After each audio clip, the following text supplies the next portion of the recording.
Welcome back to the Book Nook. I just got some big feedback on my story from my book agent. She said I'm off to a great start, but now she wants my setting to feel real. That means I need to make my readers feel like they're standing right inside my world. So today we're going to learn how to use sensory details, words that describe what you can see, hear, smell, taste, and feel, to build a vivid and believable setting. The exciting part? You're going to create your very own imaginative setting, a made-up place from your mind. Let's do this.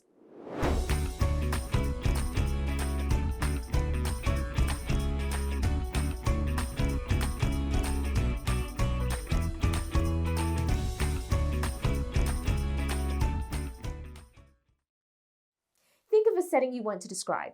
It can be anything. You just have to imagine it. Take a minute to picture it in your mind. What kind of place is it? What makes it special or different? It could be a deep underwater city, a floating jungle island, a desert made of glass, or even a castle in the clouds. You're not just going to imagine it, you're going to make it feel real to your readers using sensory details. My book agent reminded me, we don't use sensory details just to describe the when and where of a story. We choose them to build the mood and match the story's genre. You know, the category or what kind of book it is. A spooky mystery will feel different than a dreamy fantasy or a fast-paced sci-fi.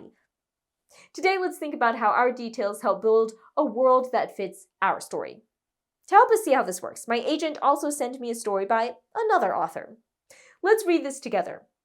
What do you notice about how the author uses sensory details to describe their imaginative world?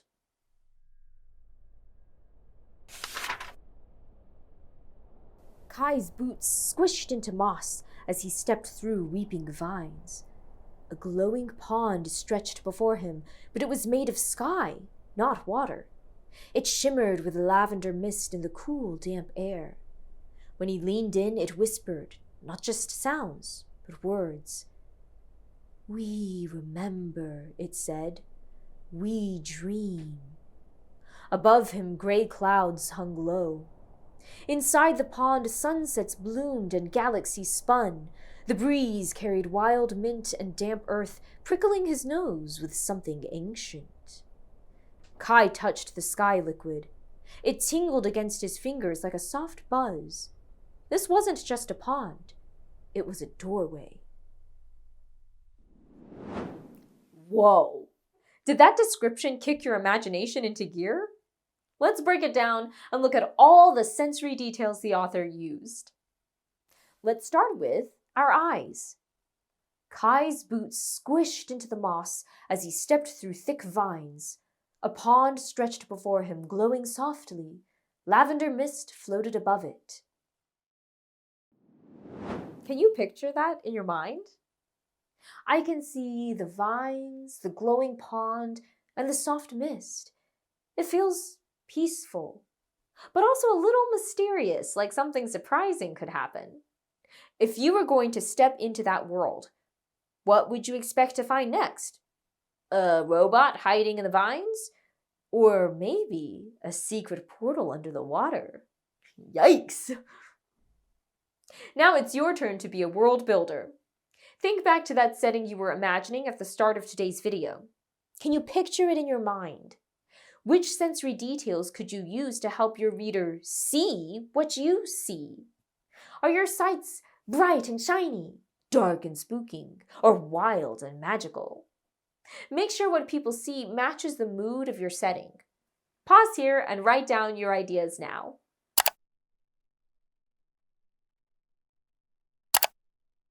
In Kai's story, it says, "He heard a whisper. The breeze carried a soft sound."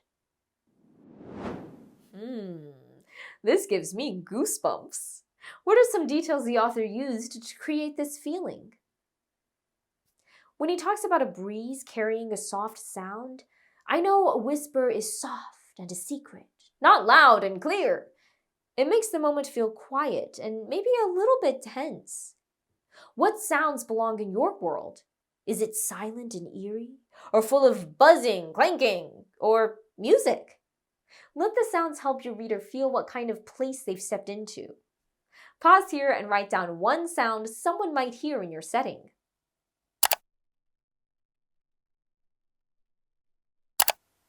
Okay, let's talk about smells. Smell might not be the first sense you think of when describing a setting, but it can be a powerful way to help the reader get the sense of a place. In Kai's story, the air smelled like wild mint and damp earth. Why describe that? The author didn't just add it in for fun. Damp earth hints that it just rained, making the world feel calm and peaceful. What should your world smell like? Fresh and clean? Smoky and strange? Sweet and magical? Pick smells that match the vibe of your setting and bring it to life. Pause here and write down what smells you would describe in your story. What mood would it help create?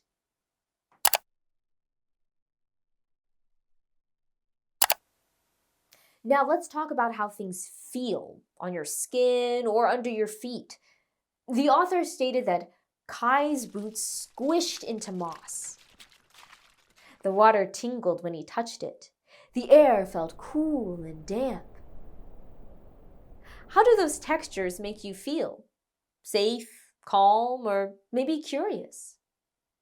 Water usually isn't tingly, so the author makes me wonder, what kind of world is Kai living in? It makes me want to read more. What would someone feel in your setting? Cold air? Rough stones? Soft moss? Warm sun? Choose textures that show the mood of your world, especially if it's a place that doesn't exist. Sensory details help your reader feel fully part of your imaginative world. Pause here and write one thing one of your characters could feel in your setting.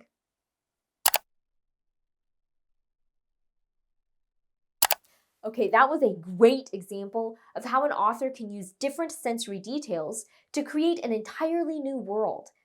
Now it's time to add some sensory details to my story to make the setting feel real, to develop the mood. So when I describe where Zoe lives, I'll need to describe these sights, sounds, feels, smell. You know what? Let me jot down these ideas before I lose them. While I do that, take a moment to think. I'm trying to describe a futuristic, imaginative world where AI runs the show. Pause here and reflect on which sense you think would be most effective in making my setting come to life.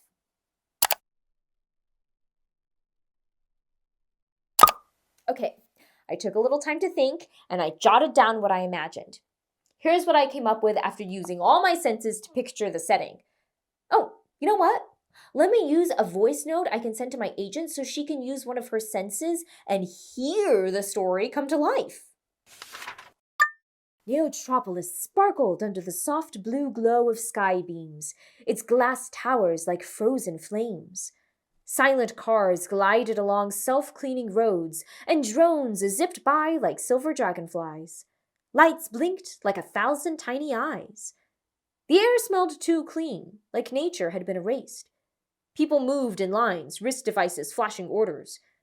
Warm sidewalks met Zoe's feet, but cold air brushed her skin. Screens flickered and buzzed. A sharp metallic taste clung to the air. Neotropolis looked perfect, but the silence pressed in. No flowers, no food, only the overly clean smell of chemicals. Shivering, Zoe wondered if anyone was truly alive, or just following Orion. There it is, my setting built with sensory details. It's amazing how just our 5 senses can make a place feel real. Now it's your turn to build a world that feels real. But remember, choose sensory details that help show what kind of world you're creating. Your goal is to use at least 3 senses, what someone could see, hear, smell, taste, or feel in your world. Make it come alive. Happy imagining! I'll see you next time.